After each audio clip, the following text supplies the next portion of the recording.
Good morning, everyone. Or good day.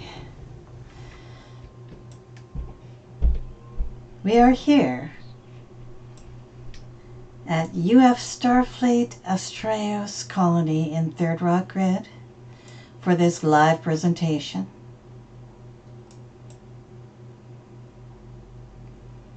I am Vice Admiral Toocool, Commanding Officer of the Denkiri Center for Creativity, based here at Astraios Colony on Third Rock Grid.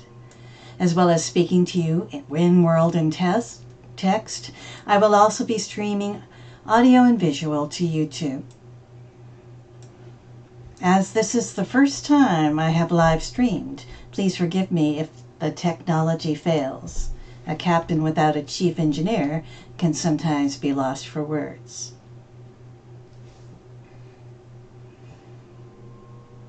Back in September of 1966, the first episode of Star Trek aired. It featured William Shatner as Captain James T. Kirk. He and his crew were on the Starship Enterprise, engaged in a 5-year mission. We can all probably recite the parameters of that mission, and I quote, "To explore strange new worlds, to seek out new civilizations, to boldly go where no one has gone before." That was the beginning of a franchise that has produced 13 feature films, 12 television series, and countless novels. The original series and everything created after it has attracted hundreds and thousands of fans.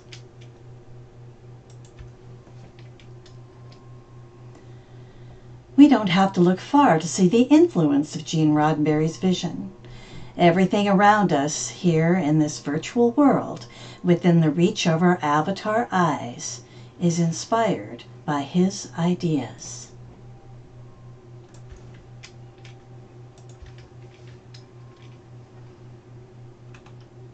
The organization I belong to, United Federation Starfleet, has many members from around the world.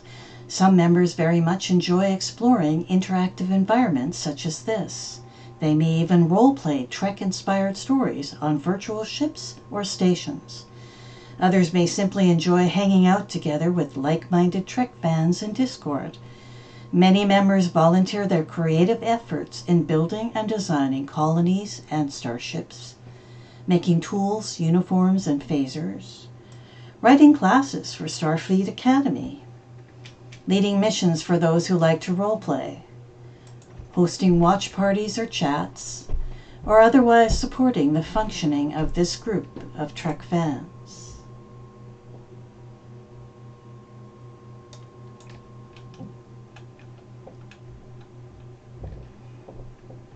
All because of Mr. Roddenberry and his Space Western, a story that captured imaginations all over the world and continues to do so now, 56 years later. In Gene Roddenberry's story, the invention of warp drive changed everything.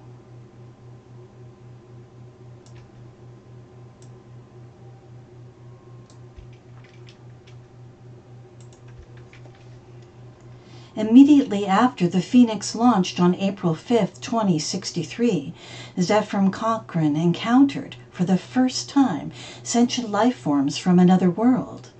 The shock to the human psyche cannot be underestimated. Suddenly, they were no longer the center of the universe. Suddenly, the stories humans told about who they were and why they exist were challenged. Quote, "Fear is an incompetent teacher," unquote. Jean-Luc Picard, Star Trek Picard, Season 1, Episode 10.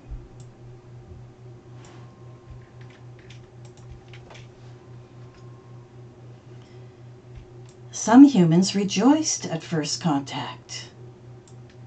Others panicked. Some said it was a government plot.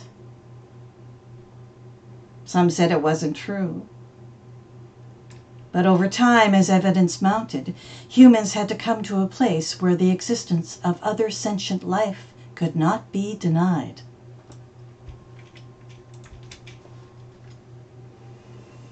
As they confronted a universe brimming with unknown life forms, each with his own philosophy and culture, humans would now face the challenge of connecting with these new civilizations, observing without judgment, without wanting to fix what they perceived as being wrong, or being frightened of what they saw as different.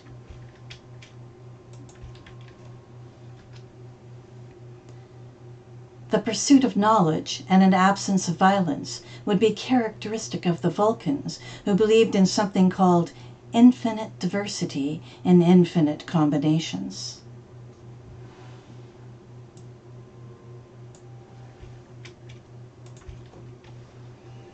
A human getting to know a Vulcan for the first time would have to suspend their own perspectives and beliefs and instead learn about another culture. No, not just learn, appreciate, or at the very least, tolerate.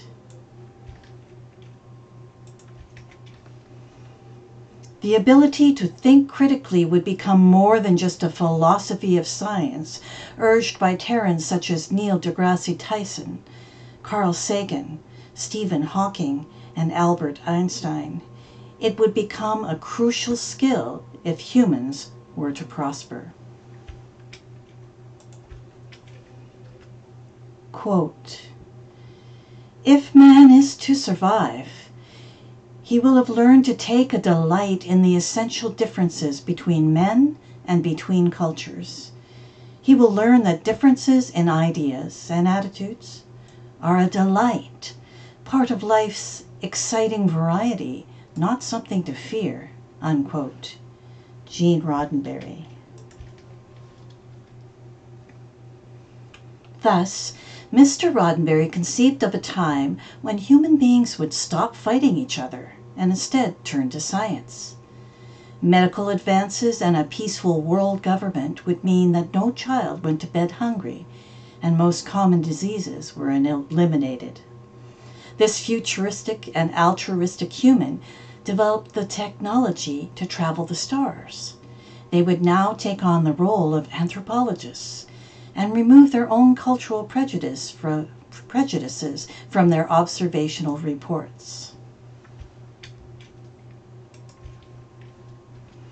More than ever, they would need to think critically.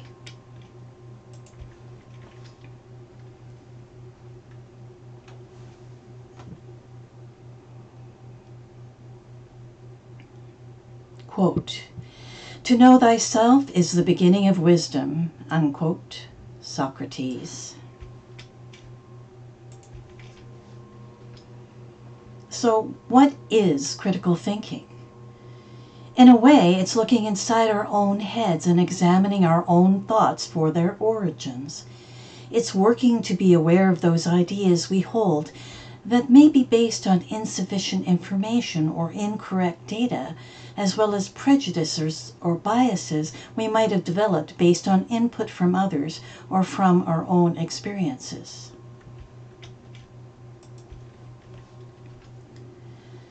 Critical thinking is something we have to cultivate as part of our evolution as humanoids and members of Starfleet. We grow up with others who teach us their perceptions of the world. We learn, at first, to speak and think like them, to imitate them. At some point, however, to grow into independence and to foster our own character and personality, we need to develop our own perceptions. And it isn't easy.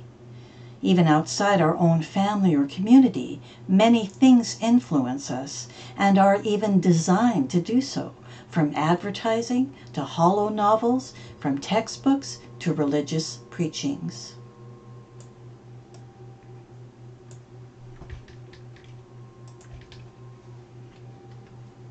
In particular, for those of us who enter Starfleet in order to explore strange new worlds and discover new civilizations, this skill is the foundation to tolerance and diplomacy.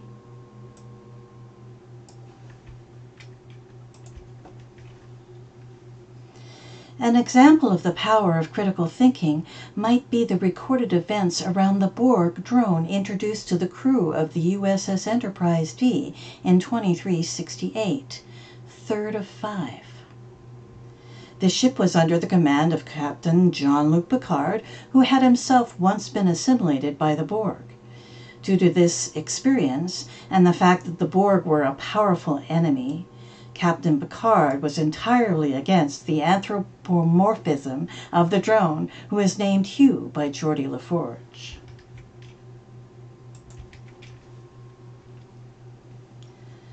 But Geordi put aside his prejudices, and because of it, was able to reach Hugh and teach him something about being an individual. Hugh learned that humans wish to be unique persons and not part of a collective. Guinan, like Picard, was initially against the development of a friendship with a member of a group of beings who had pretty much destroyed her own people. But she was able to prove to Hugh, through her own existence, that resistance isn't futile. Eventually, when Picard, speaking as Locutus of Borg, confronted Hugh, the rescued Borg repeated all that he had learned to the captain of the Enterprise. He refused to assimilate his friends. "Resistance is not futile," said third of 5. Picard then changed his mind about the former drone and decided he could not use Hugh as a method to destroy the Borg. Each person, Guinan, Geordi, Picard, and Hugh, allowed new information to change their perceptions and assumptions, and this affected their decision-making process.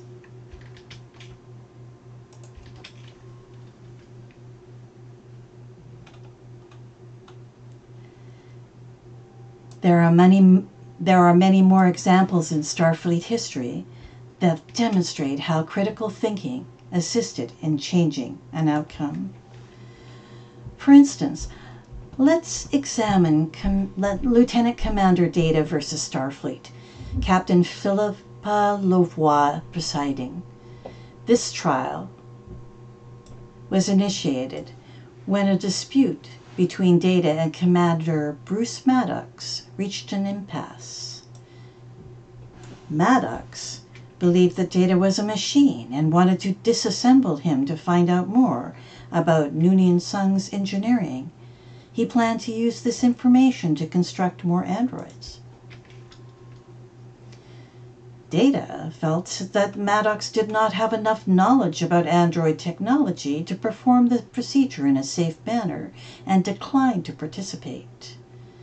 Maddox then had Starfleet order Data's immediate transfer to Starbase 173. In response, Data resigned his commission. Maddox then asserted that Data belonged to Starfleet, that he was in fact the property of Starfleet and had no rights. The hearing then commenced, with Lieutenant Commander William Riker as prosecutor. Riker demonstrated the capacity of the machine known as Data to the point where he turned the android off, stating that Data had been created by man and thus belonged to Starfleet. Captain Picard, acting as defense, countered by demonstrating that Data was intelligent as well as self-aware, and then questioned the presumption that Data was not a conscious, sentient being. In a masterful example of critical thinking, he asked the JAG, "Are you prepared to condemn him, Commander Data, and all who come after him to servitude and slavery?" "Your Honor, Starfleet was founded to seek out new life. Well, there it sits, waiting."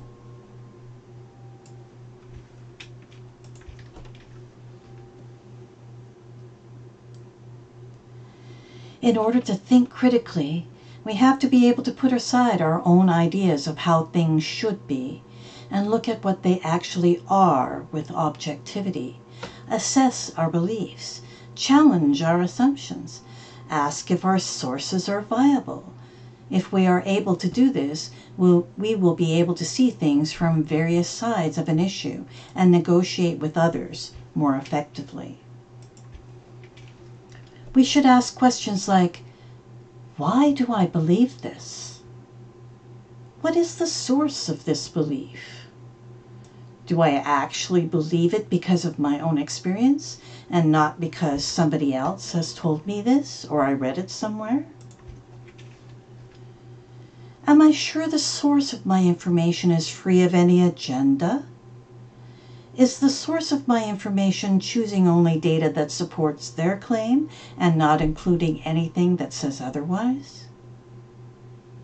Is the source choosing words or ways of communicating which influence perceptions of the facts? Do I really know enough about this topic to offer an informed opinion?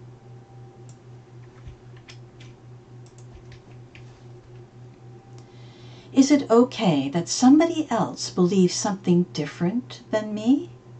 Why do I need them to think the same thing as me? What are my motives? What would happen if I believed something different?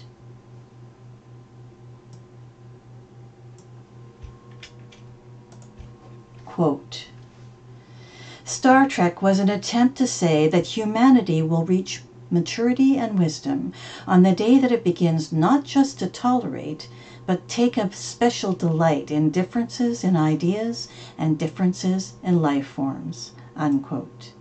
Gene Roddenberry.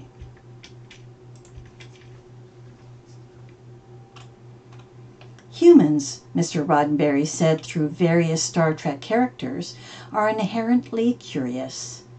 That first 5-year mission was not one of conquest, but one of exploration. We want to know, he said, how other life forms live, what they do, what they believe, how they learn, what they know, and whether they will join us in a community, a federation, which is at its very heart based on cooperation, tolerance, education, and the sharing of resources. His vision continues to inspire us today.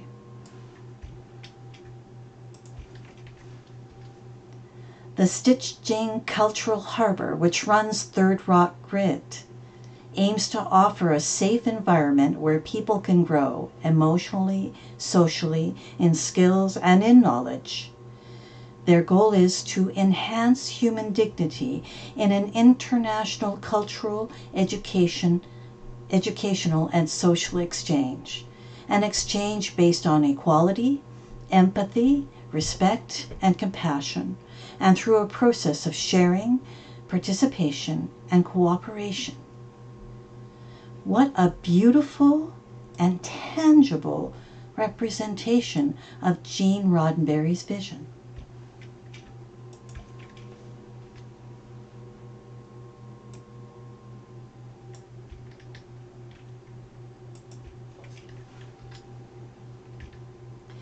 I am Vice Admiral Poison Toocool.